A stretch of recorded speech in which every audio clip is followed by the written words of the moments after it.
Hello everyone, আসসালামু আলাইকুম। আমার নতুন আরেকটি ভিডিওতে আপনাদের সবাইকে ওয়েলকাম করছি। কাছে এবং দূরে যে যেখান থেকে আমার ভিডিওটি দেখছেন, আশা করছি সবাই ভালো আছেন। আমরা আল্লাহর রহমতে আলহামদুলিল্লাহ ভালো আছি।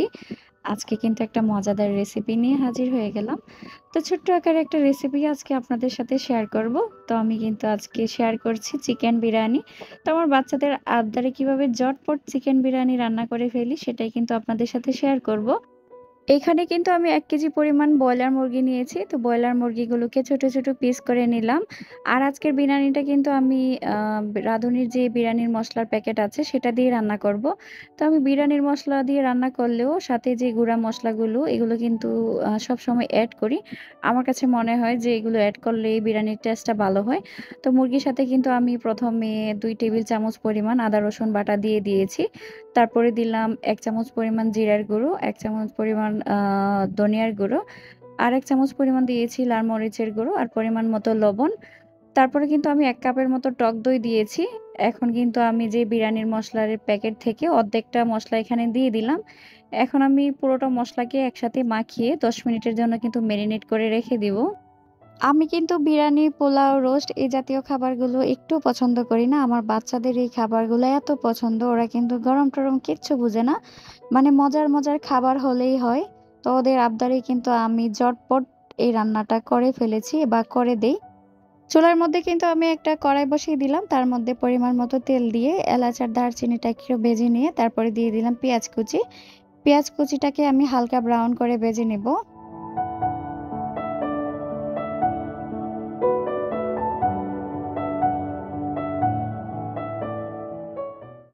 পেঁয়াজটা যখন হালকা ব্রাউন কালার হয়ে এসেছে, এর মধ্যে কিন্তু আমি চিকেনটুকু দিয়ে দিয়েছি। চিকেনটাকে আমি ১০ মিনিটের জন্য মেরিনেট করে রেখেছিলাম। আর এটা যেহেতু পোল্ট্রি মুরগি, সেজন্য কিন্তু বেশি সময় মেরিনেট করিনি। ঝটপট রান্না যেহেতু, ঝটপট করেই কিন্তু সবকিছু সেরে নিচ্ছি। তার মধ্যে কিন্তু আমি একটু বাটিটা ধুয়ে পানি দিয়ে দিলাম। এটা কিন্তু পোল্ট্রি মুরগি, সিদ্ধ হতে বেশি সময় লাগবে না। এই পানি দিয়েই কিন্তু সিদ্ধ হয়ে যাবে। এই পর্যায়ে কিন্তু আমি ৫ থেকে ৬ টি কাঁচামরিচ দিয়ে দিলাম আর ঢাকনা দিয়ে ডেকে দিব। মাঝে মধ্যে কিন্তু একটু নেড়ে চেড়ে দিব আর সিদ্ধ হওয়া পর্যন্ত অপেক্ষায় থাকবো।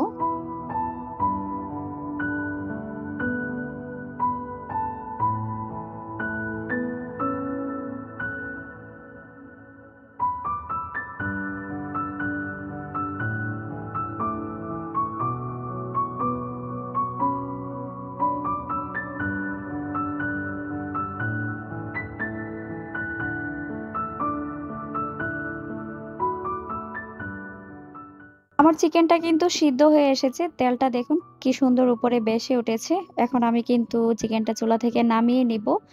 এখন আমি চুলায় আরেকটা প্যান বসিয়ে দিলাম। তার মধ্যে কিন্তু একটু পরিমাণ তেল দিয়ে দিয়েছি। আমি কিন্তু চিকেনে অনেকটাই তেল দিয়েছি, সেজন্য এখানে অল্প পরিমাণ দিলাম।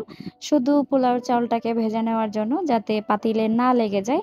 এখন আমি পোলাও চাউলের মধ্যে দিয়ে দিব ১ চামচ পরিমাণ আদা বাটা আর দিয়ে দিব বিরিয়ানির যে মসলাটা রেখেছিলাম অর্ধেকটা মসলা সেটা। তারপরে কিন্তু আমি পোলাও চাউলটাকে অনেকটা সময় নিয়ে ভাজবো। বিরিয়ানি বা পোলাও রান্না করতে গেলে যত বেশি পোলাও চাউলটাকে ভাজা হবে বিরিয়ানি বা পোলাওর টেস্টটা কিন্তু ভালো হবে। আর ভাতটা কিন্তু একদম ঝরঝরা হবে, একটার সাথে একটা লেগে যাবে না। তো আমি কিন্তু অনেকটা সময় নিয়ে দেখুন পোলাও চাউলটাকে একদম ভেজে নিতেছি। আর পোলাও চাউলটা যখন ভাজা হবে দেখবেন একটার সাথে একটা গায়ে লেগে যাবে না, মানে একদম ঝরঝরা থাকবে আর ঝনঝন একটা শব্দ হবে। এই পর্যায়ে কিন্তু আমি পরিমাণ মতো লবণ দিয়ে দিলাম। চিকেনে যেহেতু লবণ আছে সেটা বুঝে কিন্তু চাউলের মধ্যে লবণটা এড করতে হবে। এই যে এখন কিন্তু আমি যে মুরগিটা সিদ্ধ করেছিলাম সেটাও দিয়ে দিচ্ছি।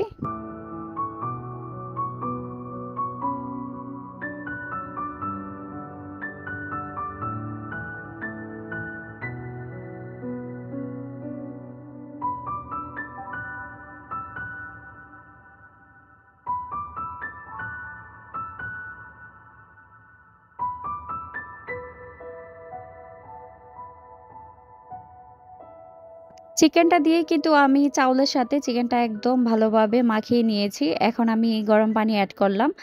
তো গরম পানি এড করার ক্ষেত্রে কিন্তু আমি পানিটা পরিমাণে একটু কম দেই। তো কম দেওয়ার ক্ষেত্রে পানিটা যখন শুকিয়ে যাবে, তখন দেখা গেছে হয়তোবা 80% বা 90% রান্না হবে।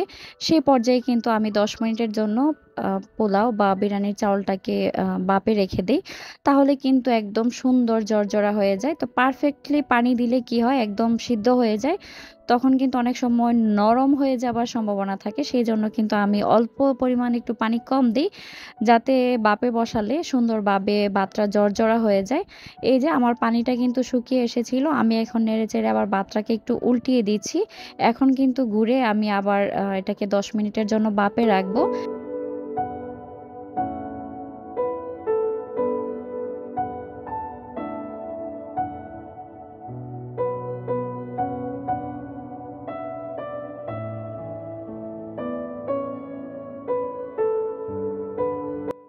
নিচের যে বাতটা আছে সেটা কিন্তু সিদ্ধ হয়ে এসেছে। এখন আমি উল্টিয়ে দিচ্ছি যাতে উপরের সাইডের যে বাতটা ছিল সেটাও সিদ্ধ হয়ে আসে।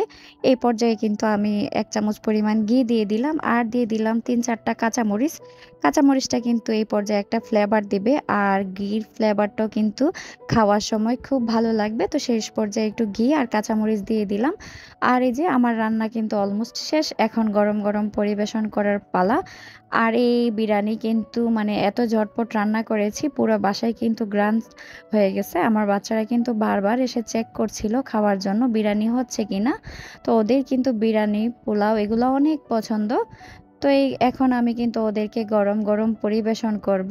এই যে আমার বাচ্চা দেখুন, ও কিন্তু ডাকনা আলগি দিয়ে এসে বারবার চেক করছিল হয়েছে কিনা। তো আমার এই যে পারফেক্টলি বিরিয়ানি কিন্তু রান্না হয়ে গেছে। তো আমার বিরিয়ানিটি আপনাদের কাছে কেমন লেগেছে তা কিন্তু অবশ্যই কমেন্ট করে জানাবেন।